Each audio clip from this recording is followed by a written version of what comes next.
Hello, everyone, and welcome back to Let's Talk. I'm your host, Preeti, a mental health and wellness coach and a hypnotherapist. Today, I want to talk about something that has become so normalized in our society that many of us don't even question it anymore. Something that looks like ambition, but often feels like exhaustion. Yes, it's called hustle culture. The constant pressure to do more, achieve more, produce more, earn more, become more. And somewhere along the way, we started believing that our worth is tied to how productive we are. And while ambition itself is not the problem, many people are quietly discovering that the lifestyle we've been taught to admire may be costing us something incredibly valuable: our mental health. So let's explore this further. What exactly is hustle culture, you ask? Well, it's the idea that success comes only through relentless effort. It tells us that resting is laziness, that slowing down means you're falling behind, that if you're not constantly working on your goals, building your brand, growing your business, improving yourself, or making money, you're somehow wasting time. But let's be clear: hustle culture is not the same as working hard. Working hard is healthy. Hustle culture is something very different. It's the belief that if you're not constantly doing, you are falling behind. If you're resting, you are being lazy. If you're not exhausted, you're not trying enough. We see it everywhere: on social media, in motivational quotes, in workplace expectations, and even in casual conversations. People proudly say, I only slept 4 hours. I haven't taken a vacation in years. I'm so busy. And somewhere along the way, exhaustion became a status symbol. Busyness became a badge of honor. We've normalized it. The message is clear: if you're tired, you're working hard. If you're working hard, you're successful. But pause for a moment. Is that really true? The human nervous system was never designed to stay in permanent state of doing. We are not machines. We are biological, emotional, sensitive systems. We are designed to move between activity and recovery, effort and rest, challenge and restoration. But slowly, many people are living as if they are machines instead of human beings. And eventually, the body begins to send signals. You may notice difficulty sleeping, tiredness that doesn't go away, constant anxiety, brain fog, irritability, loss of motivation, feeling emotionally numb, increased self criticism, or difficulty enjoying things you once loved. And what do most people do? They assume they are not doing enough. So they push harder. But often, the real issue is not lack of effort, it is chronic depletion. Your mind is saying, I need rest. And hustle culture responds, work harder. So, why do so many people feel guilty when resting? Have you ever sat down to relax and immediately felt guilty? Maybe you're watching a movie, reading a book, taking a nap, spending time with family, and suddenly a voice appears. You should be doing something productive. You should be getting ahead. You should be accomplishing more. That guilt didn't appear out of nowhere. Many of us were conditioned from a young age to connect our value with achievement, good grades, recognition, performance, success. Over time, productivity becomes more than something we do, it becomes who we believe we are. And then what happens? Rest begins to feel unsafe. Because if we are not producing, who are we? That's a question many people are quietly struggling with. I want to share something personal with you now because I don't just speak about this from theory. I've lived it. There was a time in my life when I believed that the only way forward was to keep going, no matter what. Even when I was tired, even when my emotions were heavy, even when I was going through deeply personal experiences, including my fertility journey. On the outside, I was functioning, I was showing up, I was doing what needed to be done. But instead, inside, something very different was happening. There were appointments, procedures, waiting, hoping, disappointment, and trying again.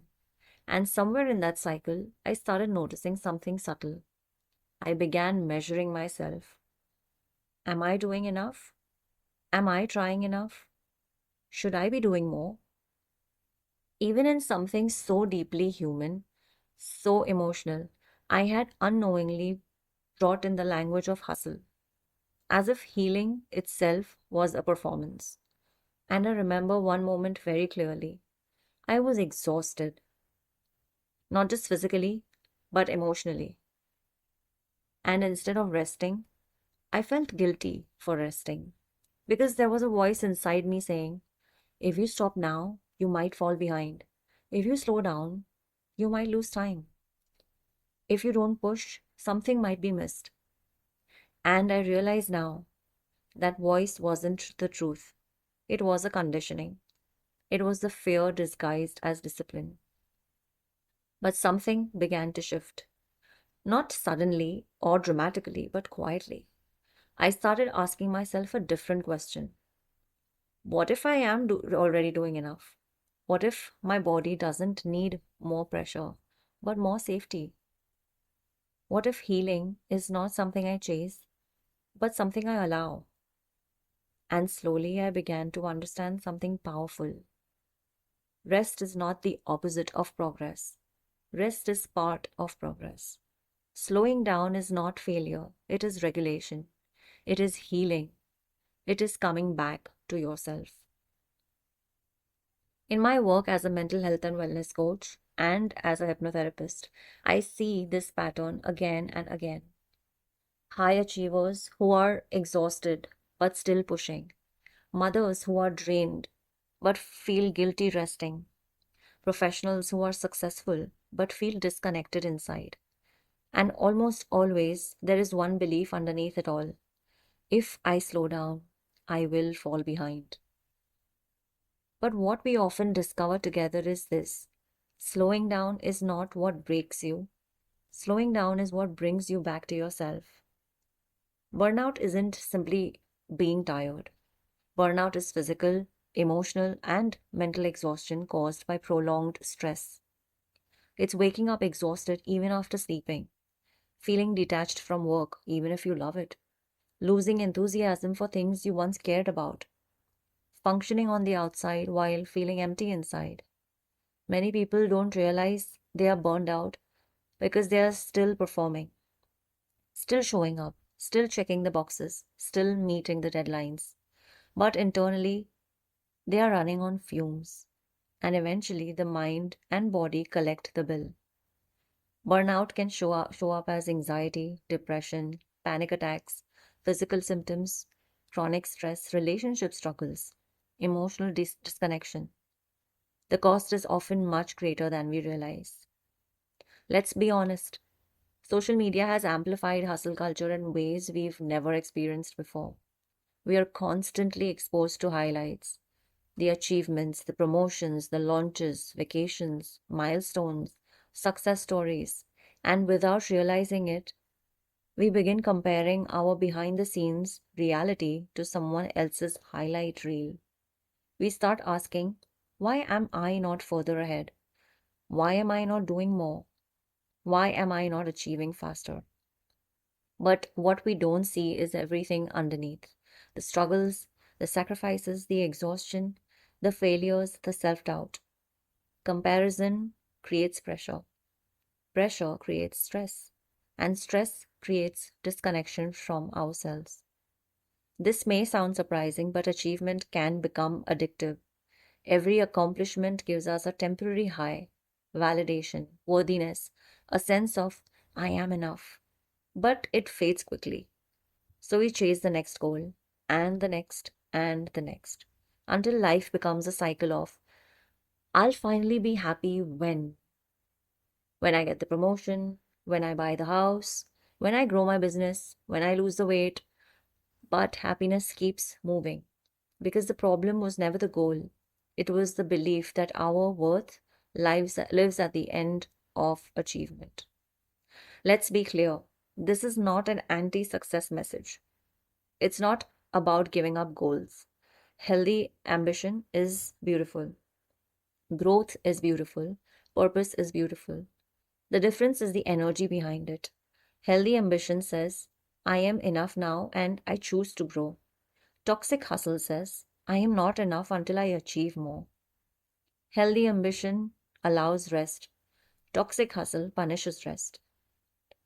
Healthy ambition supports well being. Toxic hustle sacrifices it. Your nervous system thrives on balance. It needs focus and it needs recovery. Think about athletes. They don't train at maximum intensity every single day. Recovery is part of their performance. The same is true for mental health. Rest is not a reward, rest is a requirement. Sleep is productive, rest is productive, joy is productive, connection is productive, because these are the states that restore you. I want to leave you with a few gentle questions that you can ask yourself. When was the last time you rested without guilt? When was the last time you did something simply because it brought you joy? What would change if you stopped measuring your worth by productivity? Who are you when you are not achieving? And most importantly, are you building a life you truly want to live or just preparing to live it later? Take a moment with that. Success is not meant to cost you your peace. Productivity is not your identity. Achievement is not your identity. It's not your worth. You are valuable because you are human, not because of what you do, not because of how much you earn, not because of how busy you are. You deserve rest, you deserve balance, a life that feels lived, not just survived. The goal is not to stop growing, the goal is to grow without abandoning yourself. Thank you so much for joining me on today's episode of Let's Talk. If this resonated with you, I invite you to share it with someone who needs to hear this today. And if you are someone who has been living in constant pressure or survival mode, you don't have to figure this out alone. I work with clients one on one in a deeply supportive, trauma informed space where we gently unwind these patterns and bring you back to safety within yourself. And remember, you do not have to earn your rest, you are allowed to be human. Until next time, take care of your mind, be gentle with yourself, and keep choosing your well being. Bye for now.